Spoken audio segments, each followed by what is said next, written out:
Assalamualaikum warahmatullahi wabarakatuh.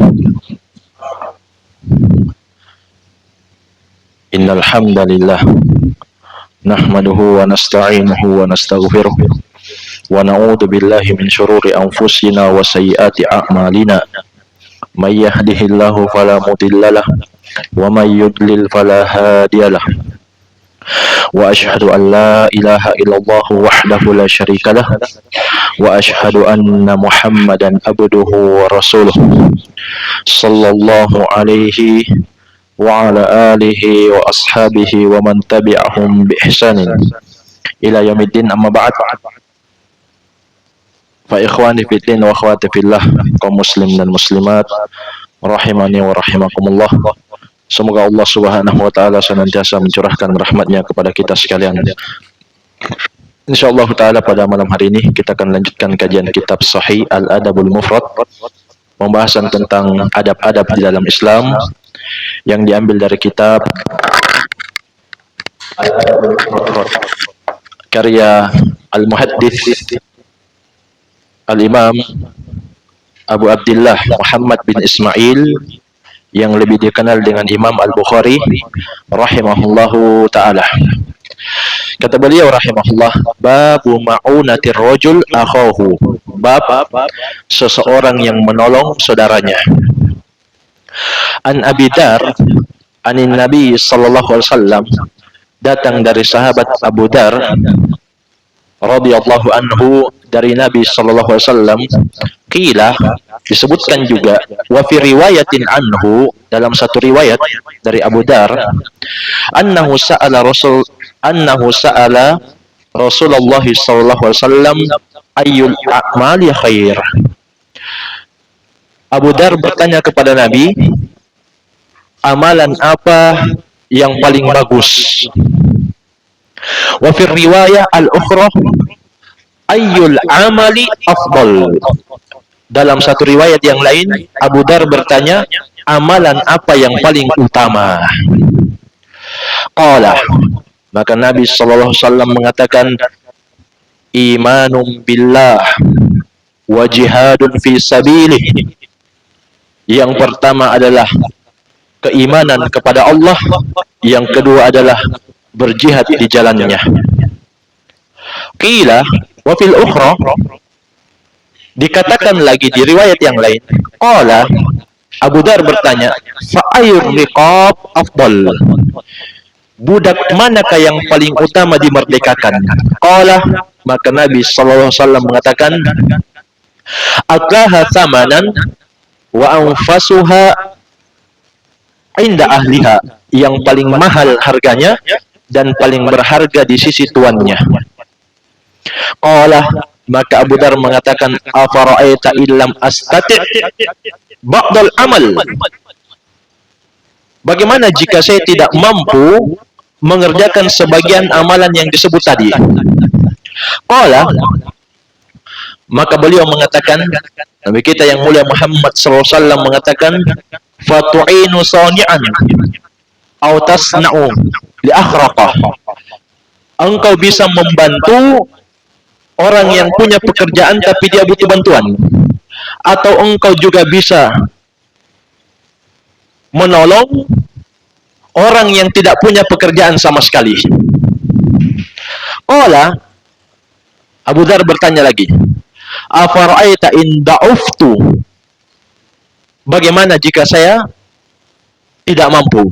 Qala, maka Nabi SAW bersabda, menyebutkan, tada'un nasa minasyarr, kalau kamu juga tidak mampu, maka tinggalkanlah manusia, jangan berbuat buruk kepada mereka. Fa innaha sadaqah, karena menghindari perbuatan buruk kepada manusia dihitung sedekah. Tasaddaqu biha ala nafsikah, engkau bersedekah dengan sebab itu untuk dirimu. Jadi jamaah sekalian, ini amalan-amalan yang paling afdal yang Nabi sallallahu alaihi wasallam sebutkan ketika ada sahabat yang bertanya. Dan begitulah teladan generasi awal, mereka itu bersemangat untuk bertanya kepada Nabi, amalan apa yang paling utama, yang banyak pahalanya, dan paling banyak manfaatnya untuk orang yang mengerjakannya. Apa kata beliau yang pertama? Keimanan kepada Allah. Kenapa jamaah sekalian? Sebab keimanan ini merupakan syarat diterimanya semua ibadah. Keimanan merupakan syarat diterimanya seluruh ibadah. Ibadah lisan, ibadah hati, ibadah anggota badan. Maka keimanan ini menjadi syarat diterimanya ibadah. Allah Subhanahu wa taala mengatakan, "Man 'amila salihan min dzakarin aw untha wa huwa mu'min." Barang siapa yang beramal saleh, laki-laki maupun perempuan, dalam keadaan dia beriman. Perhatikan kata Allah, dia beriman. Dia laki-laki perempuan beramal saleh dalam keadaan beriman, falanuhyiyannahu hayatan thayyibah, maka pasti kata Allah kami akan berikan kepadanya hidup yang baik. Walanajziyannahum ajrahum bi ahsani ma kanu ya'malun, dan kami kata Allah akan membalas mereka dengan pahala yang lebih baik dari amalan-amalan yang mereka kerjakan. Jadi iman itu syarat diterimanya amal ibadah. Bahkan jamaah sekalian, lebih daripada itu, kata An-Nawawi rahimahullah, ulama besar dari madhab Syafi'i, fafihi tasrihun bi annal amal yutlaku 'alal iman. Di dalam hadis ini terdapat penegasan dari Nabi bahwa amalan itu disebut juga keimanan. Ini bantahan untuk kelompok Murji'ah. Jadi ada satu kelompok yang namanya Murji'ah. Murji'ah itu yang mengatakan amalan anggota badan bukanlah bagian keimanan.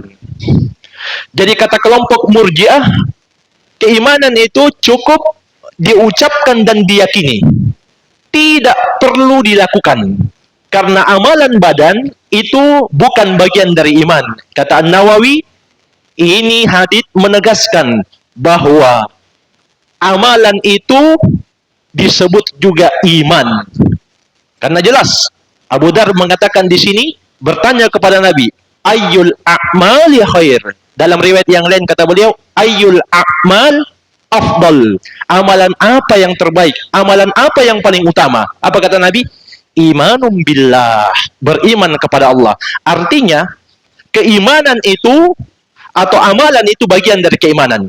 Dan jemaah sekalian, keimanan di tengah Ahlus Sunnah wal Jamaah itu terdiri dari keyakinan hati, ucapan lisan, dan amalan anggota tubuh. Di antara dalilnya disebutkan oleh Nabi kita yang mulia Muhammad sallallahu alaihi wasallam, beliau bersabda, al-iman bid'un wa sab'una atau bid'un wa sittuna syu'bah. Keimanan itu ada sekitar 70 atau 60 lebih cabangnya. Fa'alaha qaulu la ilaha illallah.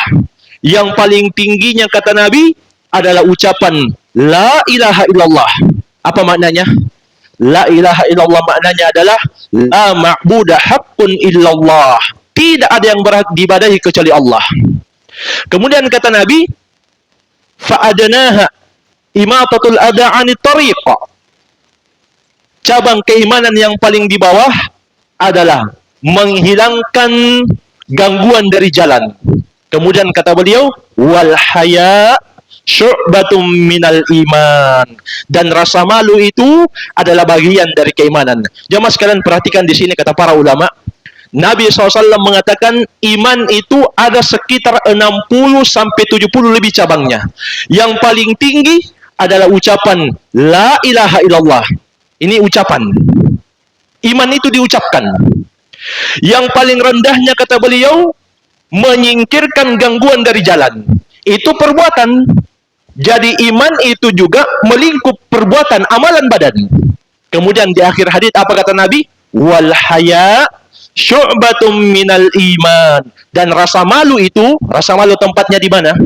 Di dalam hati. Itu kata para ulama, iman melingkup juga amalan hati. Syu'batum minal iman, kata Nabi. Bagian dari keimanan rasa malu itu. Jadi, iman menurut Ahlus Sunnah wal Jamaah yang menyelisihi keyakinan Murji'ah adalah ucapan lisan, keyakinan hati, dan amalan anggota badan. Ini juga yang diyakini oleh An-Nawawi Asy-Syafi'i rahimahullahu ta'ala. Baik, kemudian di sini yang kedua adalah berjihad di jalan Allah Subhanahu wa taala. Berjihad ini di dalam syariat ada dua. Tapi asalnya kalau disebut jihad, maka dia adalah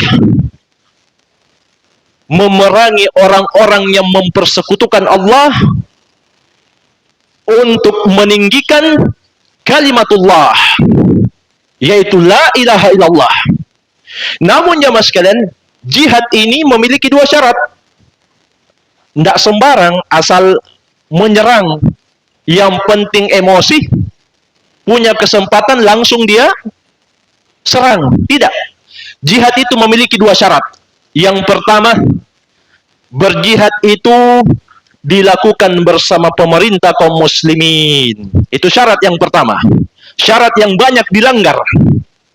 Berjihad itu harus bersama pemerintah muslim. Karena itu kata Nabi sallallahu alaihi wasallam, al-imam junnah. Imam itu perisai. Pemimpin itu tameng. Yuqatalu min waraihi wa yuttaqa bihi. Dilakukan peperangan di belakangnya dan dilakukan penjagaan dengannya.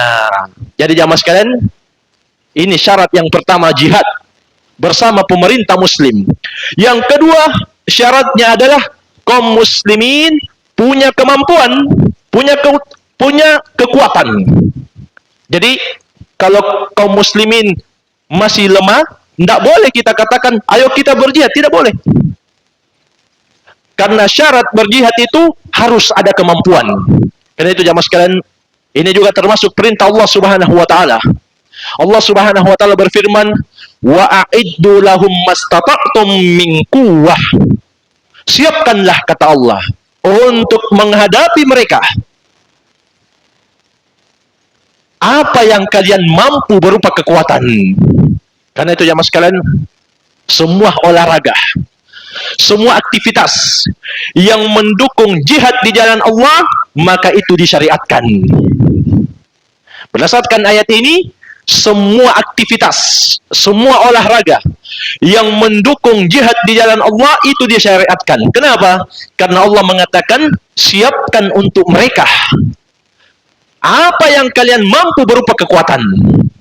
Jadi olahraga itu kalau kita niatkan untuk menyehatkan badan, dan barangkali nanti ada panggilan jihad dari Bapak Presiden, pemerintah muslim, kita sudah siap, maka saat itu olahraga menjadi berpahala. Ini makna jihad asalnya.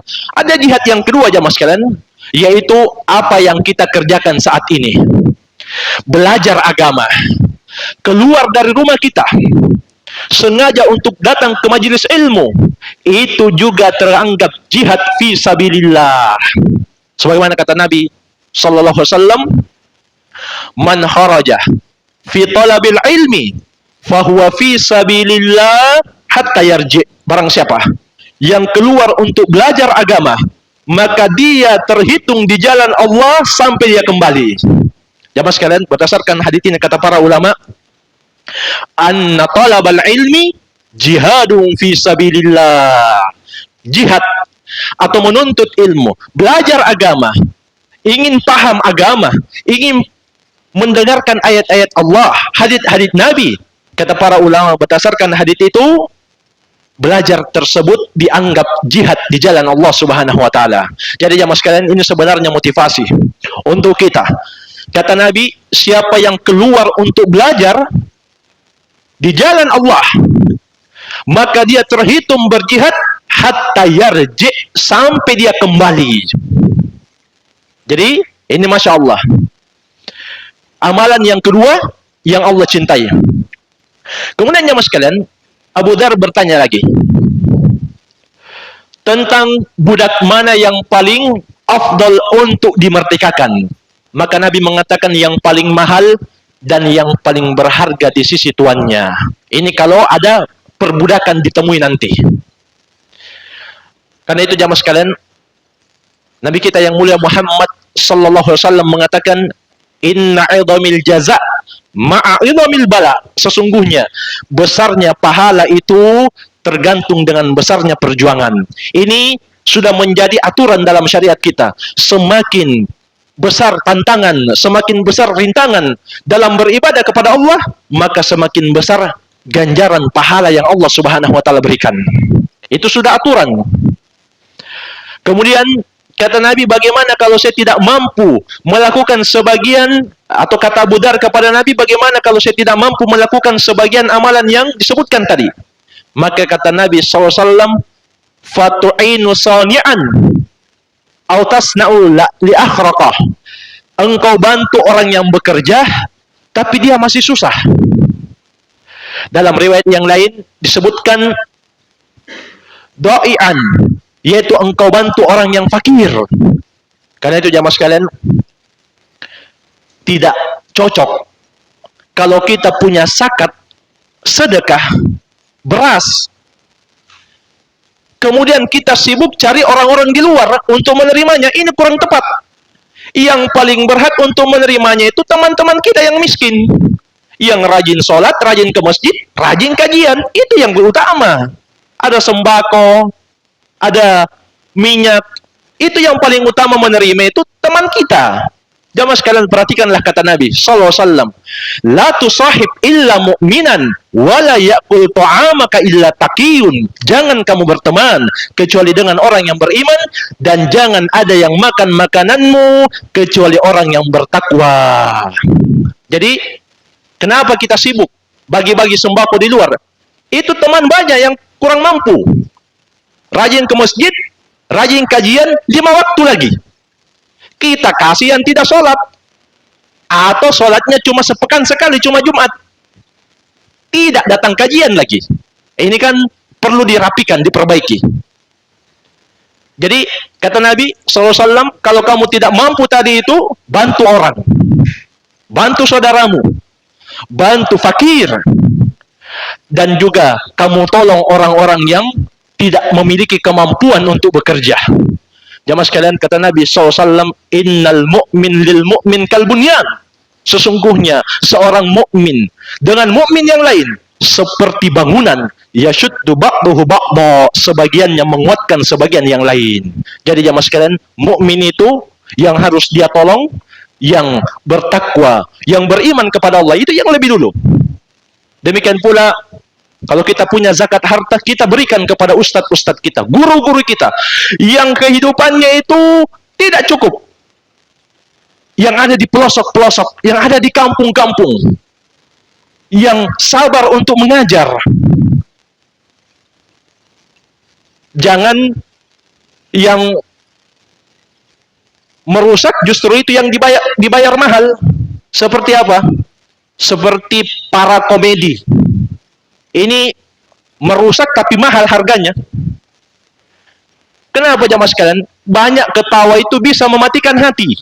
Kalau hati sudah mati, nasihat tidak akan mempan. Walaupun kita berteman dengan ustadz kibar, walaupun kita sopirnya ustadz kibar, kalau hati sudah mati, tidak akan mempan. Karena itu jamaah sekalian, Nabi kita yang mulia Muhammad SAW mengatakan, la tukthirud dhahik, jangan kalian banyak ketawa. Fa inna kathratat dhahik tumitul qalba, karena banyak ketawa itu bisa mematikan hati. Demikian pula Nabi Muhammad SAW mengatakan, wailul lilladzi yuhadditsu bil kadhib liyudhika bihil qaum, wailul lahu, celaka orang yang rela bicara bohong supaya orang lain ketawa. Celaka dia. Ini taukid lafaz. Nabi ulangi, wailul lahu, celaka dia. Oleh jamaah sekalian, yang harus kita tolong yang paling utama adalah orang yang beriman dan bertakwa kepada Allah Subhanahu wa taala, orang yang menjaga 5 waktunya, orang yang menjaga salatnya, orang-orang yang membantu penyebaran ilmu, orang-orang yang mengajar. Itulah yang lebih berhak untuk kita berikan kepadanya kebaikan bantuan. Baik. Kemudian kata Abu Dzar, bagaimana ya Rasulullah? Kalau itu juga saya tidak mampu, maka Nabi menyebutkan amalan yang hampir semua kita mampu lakukan. Apa kata beliau? Tada'un nas minasyarr. Jangan kasih orang kejelekan, jangan ganggu orang. Ini semua kita mampu. Maksudnya jangan ganggu, cukup diam mulut, tangan tidak bergerak, tidak sakiti orang, itu fa innaha sadaqah, sudah dianggap sedekah. Tasaddaqu biha ala nafsikah, yang engkau bersedekah dengannya untuk dirimu. Jadi jamaah sekalian, ada hadits yang lain, bahkan Nabi SAW mengatakan, kullu ma'rufin sadaqah, semua perbuatan baik itu akan dianggap sedekah. Jadi jangan ganggu orang, jangan sakiti dengan lisan, dengan ketikan, dengan tulisan. Kita bully, kita caci, kita jatuhkan kehormatannya di online maupun offline, maka itu teranggap sedekah. Dan semua orang, hampir semua orang mampu melakukannya. Makanya Abu Dar tidak bertanya lagi. Abu Dar tidak mengatakan bagaimana kalau saya tidak mampu. Tidak lagi, cukup sampai di situ haditsnya. Karena hampir semua kita mampu. Jangan sakiti orang, jangan bully orang di medsos. Iya. Apalagi dia bilang Ustadz laptop. Padahal itu bukan laptop, itu iPad. Iya. Ini semoga didengar oleh netizen. Baik, kemudian jamaah sekalian, jadi selesai hadits ini. Baik, jadi di pekan lalu itu ada yang bertanya di medsos, di medsosnya Masjid Nur Al-Hamad, apa yang dimaksud dengan makruh tidak menghatamkan Al-Quran 3 bulan. Jadi kita pernah sampaikan bahwa makruh, sebagian ulama mengatakan makruh tidak menghatamkan Al-Quran 3 bulan. Jamaah sekalian, di sini kita perlu tambahkan dan kita perlu rapikan sedikit. Jadi Imam Ibnu Qudamah rahimahullah di dalam kitabnya Al-Mughni, beliau mengatakan wa yukrah, dan dimakruhkan ayu akharal Quran aktsara min arba'ina yauman, mengakhirkan Al-Quran lebih dari 40 hari, 1 bulan 10 hari. Jadi makruh tidak tamat Al-Quran 40 hari, makruh, dibenci. Lianna Nabiya sallallahu alaihi wasallam sa'alahu Abdullah ibnu Amr fikam yuhtamul Quran. Kemudian kata Imam Ibnu Qudamah rahimahullah dalam Al-Mughni, karena Nabi sallallahu alaihi wasallam ditanya oleh sahabat Abdullah bin Amr, berapa sebenarnya waktu untuk menghatamkan Al-Quran? Qala, maka Nabi SAW mengatakan fi arba'ina yauman, bisa dihatamkan 40 hari. Thumma qala fi syahrin, kemudian Nabi SAW juga mengatakan bisa juga dikhatamkan sebulan. Thumma qala fi ishrin, kemudian Nabi SAW juga mengatakan bisa dihatamkan 20 hari. Thumma qala fi khamsa asyrata, kemudian Nabi SAW juga mengatakan bisa dikhatamkan 15 hari. Thumma qala fi ashrin, kemudian Nabi SAW juga mengatakan bisa dikhatamkan selama 10 hari. Thumma qala fi sab'in, kemudian Nabi SAW juga mengatakan bisa dikhatamkan 7 hari. Lam yanzil min sab'in, kata Abdullah bin Amr, Nabi tidak turun lagi dari 7. Makanya disebutkan oleh para ulama, kebanyakan salaf itu menghatamkan Al-Quran 7 hari, sepekan.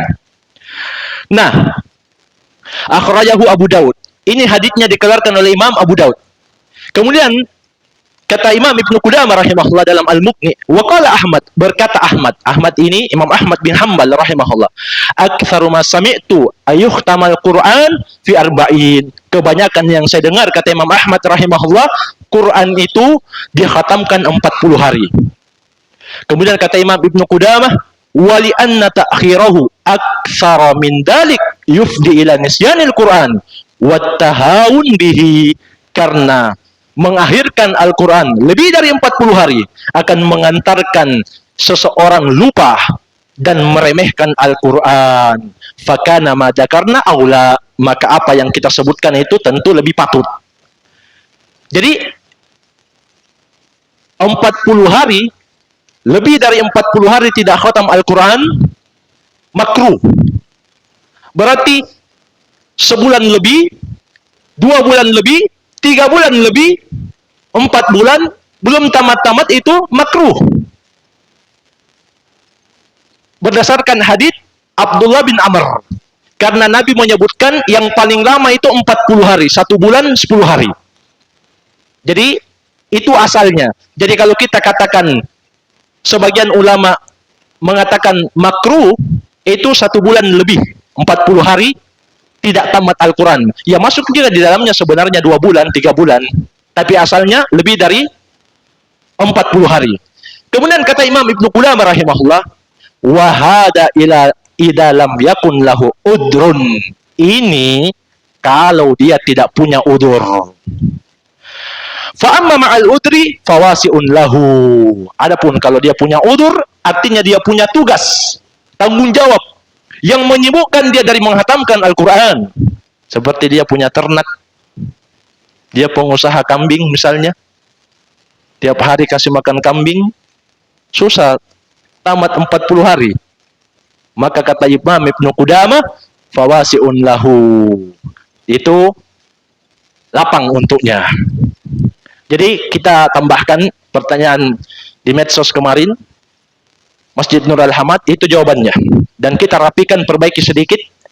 2 bulan makruh, 3 bulan makruh, asalnya itu 40 hari berdasarkan hadits Abdullah bin Amr bin As, riwayat Abu Daud, kalau dia tidak punya udur. Adapun kalau dia punya udur, dia punya kesibukan atau tanggung jawab yang lebih besar, atau tanggung jawab yang mendesak, maka kata Imam Ibnu Qudamah rahimahullah, fawasi'un lahu, itu lapang untuknya. Bahkan jamaah sekalian, Al-Allamah Samahatul Mufti, yang menjadi mufti Saudi saat ini, Al-Allamah Al-Fauzan habibahullah, beliau ditanya dalam syarah Al-Aqidah At-Tahawiyah, hal sahih anna alladhi la yukhtam atau la yakhtim Al-Quran kulla syahrin yu'addu hajran lahu. Ini pertanyaannya lebih ngeri. Apakah benar, Syekh Fauzan ditanya, orang yang tidak menghatamkan Al-Quran 1 bulan dianggap telah menghijrai Al-Quran? Jadi ditanya Syekh Fauzan, apakah benar orang yang tidak menghatamkan Al-Quran 1 bulan dianggap meninggalkan Al-Quran? Perhatikan kata beliau, al-jawab na'am. Apa artinya na'am? Yes. Ya. Syekh bilang la, enggak bilang la, na'am, iya, dianggap meninggalkan Al-Quran. Huwa sunnah annahu ma yazidu an syahrin illa wa khatamal Qur'ana fi. Kemudian kata Al-Allamah Al-Fauzan habibahullah, yang sunnah itu dia menghatamkan Al-Quran tidak lebih dari 1 bulan. Jadi Syekh Fauzan juga mengatakan seperti itu. Artinya kalau dia tidak punya kesibukan, 1 bulan lebih belum tamat-tamat, maka itu makruh. Itu dianggap, bahkan Syekh Fauzan keras di sini, hajiran lahu, meninggalkan Al-Quran. Ini juga sebagaimana firman Allah Subhanahu wa taala di surat Al-Furqan di ayat yang ke-30. Allah Subhanahu wa taala mengatakan, wa qala ar-rasul, dan Rasulullah mengadu kepada Allah, ya Rabbi, wahai Rabbku, inna qaumi ittakhadu hadal Qur'ana mahjura. Sesungguhnya kaumku ini, umatku ini sudah menjadikan Al-Quran sebagai sesuatu yang ditinggalkan. Apa maknanya jamaah sekalian yang ditinggalkan di sini? Kata para ulama di tafsir, taraku hadal Qur'an wa a'radu anhu. Dia tinggalkan Al-Quran, termasuk dia tidak baca. Dia cuma gantung. Wa a'radu anhu, dan dia berpaling darinya. Ini maksud menghijrai Al-Quran. Dia tidak baca dan dia juga berpaling darinya. Karena itu jamaah sekalian, Allah Subhanahu wa taala juga mengatakan, afala yatadabbaruna al-Quran am ala qulubin aqfaluha, tidakkah mereka itu mau menghayati, mendalami, memaknai Al-Quran, ataukah di hati-hati mereka ada pengunci yang mengunci hatinya? Demikian pula Allah Subhanahu wa taala mengatakan, "Walaqad yassarnal Qur'ana lidzikr fahal mim muddakir." Sungguh benar-benar kami telah menjadikan Al-Quran itu sebagai peringatan. Adakah yang mau menjadikannya sebagai peringatan, kata Allah? Jadi itu yang dimaksud, ditambahkan sekaligus diperbaiki yang perlu diperbaiki. Ini wallahu alam. Baik. Jadi jamaah sekalian, ini selesai bab dalam kitab Sahih Al-Adabul Mufrad. Wallahu alam. Kalau masih ada waktu, barangkali yang perlu dipertanyakan, saya persilakan.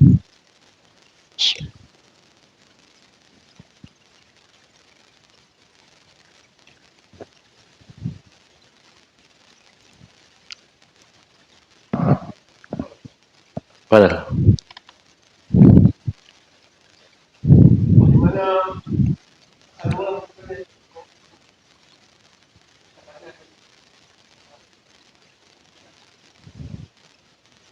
Iya. Baik. Jamaah sekalian,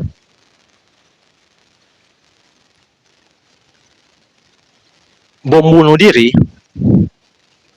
itu namanya saja bunuh diri, termasuk dosa besar. Para ulama menganggap bunuh diri itu minal kabair, termasuk dosa-dosa besar.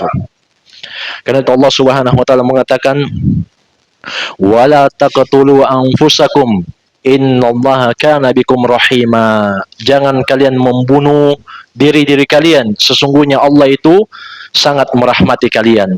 Demikian pula Allah Subhanahu wa taala mengatakan, "Wala tulqu biaidikum ila tahlukah." Jangan kalian lemparkan diri-diri kalian ke dalam jurang kebinasaan. Demikian pula kata Nabi SAW, la darara wa la dirar. Tidak boleh membahayakan diri sendiri, tidak pula boleh membahayakan orang lain. Jadi itu termasuk dosa besar. Bahkan disebutkan dalam hadits yang lain, orang yang bunuh diri, Allah Subhanahu wa taala memperingati mereka bahwa mereka akan membunuh dirinya pada hari kiamat dengan benda yang dia gunakan dulu membunuh dirinya di dunia. Apalagi yang mati bukan cuma dia, yang mati juga kaum mukminin. Kenapa? Karena dia melempar bom bunuh diri di negara muslim, di negara Islam, negara kita, negara muslim, negara Islam. Dan Allah Subhanahu wa taala mengatakan, jamaah sekalian, ancaman keras bagi orang yang membunuh orang-orang yang beriman yang tidak memiliki dosa. Wa may yaqtul mu'minan muta'ammidan. Siapa yang membunuh seorang mukmin muta'ammidan, kata Allah, sengaja dia, fajazauhu jahannam khalidan fiha, maka balasannya adalah jahannam, dia akan disiksa kekal di dalamnya. Wa ghadiballahu alaihi wa la'anah, Allah murka kepadanya, Allah melaknatnya. Wa a'addalahu adaban azima, dan Allah akan menyiapkan untuknya azab yang besar. Ini kalau dia membunuh mukmin, membunuh muslim. Dan itu termasuk ciri Khawarij. Al-Allamah Al-Fauzan hafizahullah menyebutkan 3 ciri Khawarij. 3 ciri Khawarij. Yang pertama, mengkafirkan pemerintah.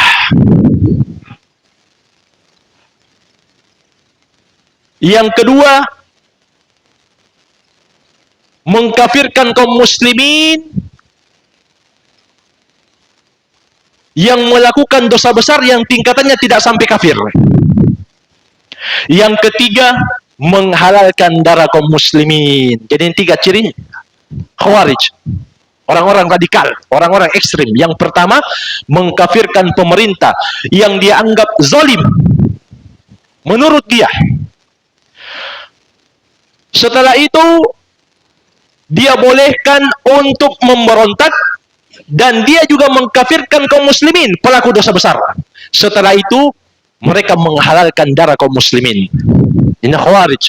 Karena dia sekalian, jangan heran kalau sebagian orang-orang ekstrim ini tidak lagi peduli, mau lempar bom di rumah ibadah non muslim atau di masjid, sama saja. Beberapa tahun yang silam ada yang lempar bom di masjid, kantor polisi. Kenapa jamaah sekalian? Karena bagi mereka kaum muslimin sudah kafir. Jadi yang wafat kaum muslimin yang sedang sholat.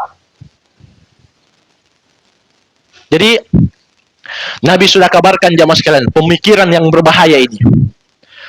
Beliau katakan hudatsaul asnan. Biasanya orang yang punya pemikiran begitu anak-anak muda. Sufahaul ahlam. Pendek pikirannya. Gampang dia dicuci otaknya. Ini Nabi sebutkan cirinya. Anak muda pikirannya pendek. Habis putus dia. Atau habis dipecat. Putus asa, ketemu guru yang salah. Apa yang dia bilang gurunya? Begini saja, kalau menurut kamu hidup kamu sudah tidak bermanfaat lagi, kamu tutup dengan jihad fi sabilillah, kamu akan menjadi pengantin. Iya, dan saat ini kamu adalah calon pengantin. Ini orang putus asa jamaah sekalian, baru-baru dipecat, sudah tidak ada harapan menurut dia.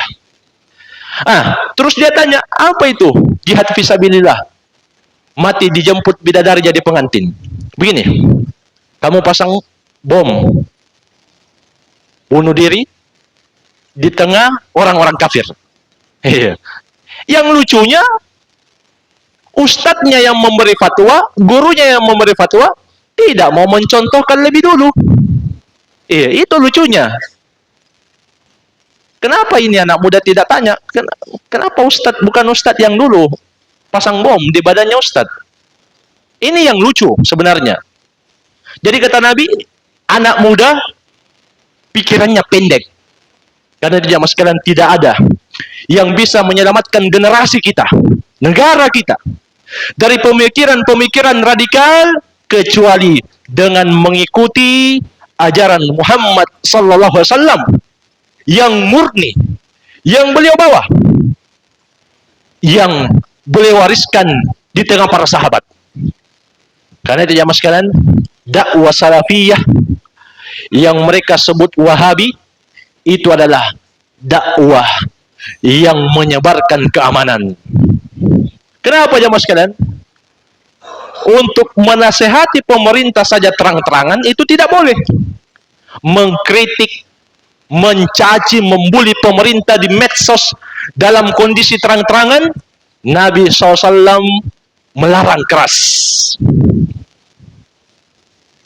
Nabi sampai katakan, man faraqal jama'ata shibran mata mitatan jahiliyah. Siapa yang memisahkan diri dari ketaatan kepada pemerintahnya walaupun sejengkal, kemudian dia mati, maka matinya seperti bangkai jahiliyah. Jadi ini menutup semua pintu radikal.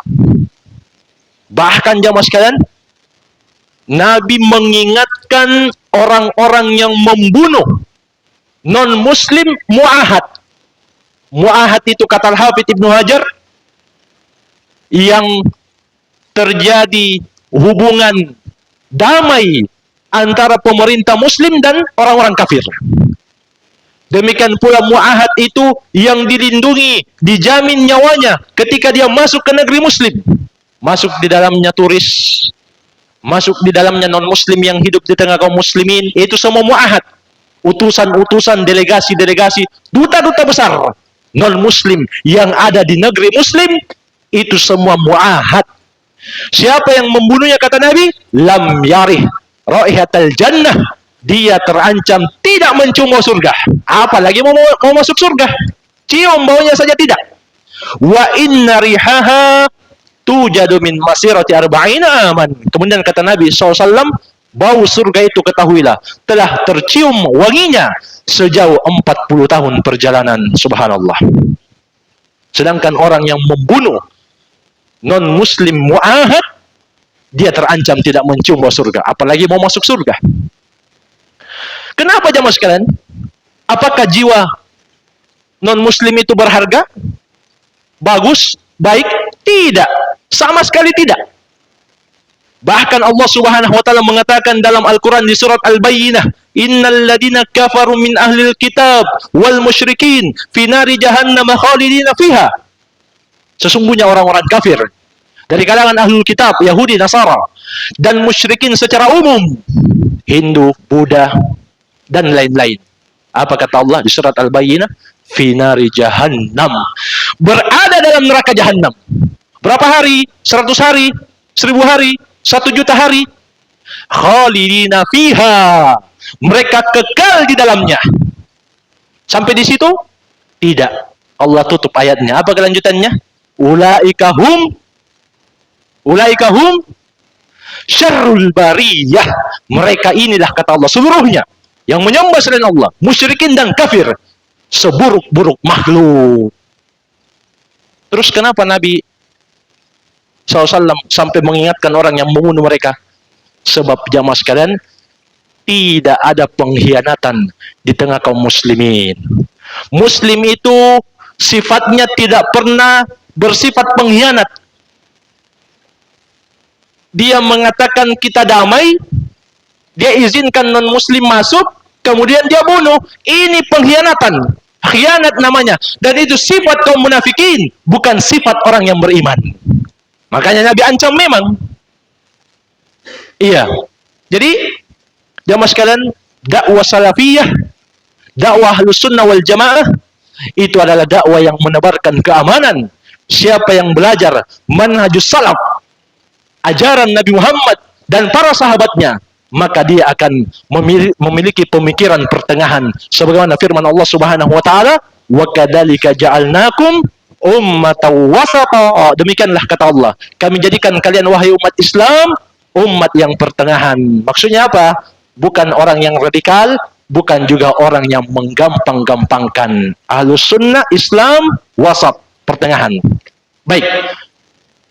Mungkin saja yang bisa kita ambil jamaah sekalian, sudah masuk waktu Isya. Semoga bermanfaat. Lebih dan kurangnya saya mohon maaf. Wabillahi taufik. Subhanakallahumma bihamdik, asyhadu an la ilaha illa anta astaghfiruka wa atubu ilaik. Walhamdulillahirabbil alamin. Wassalamualaikum warahmatullahi wabarakatuh.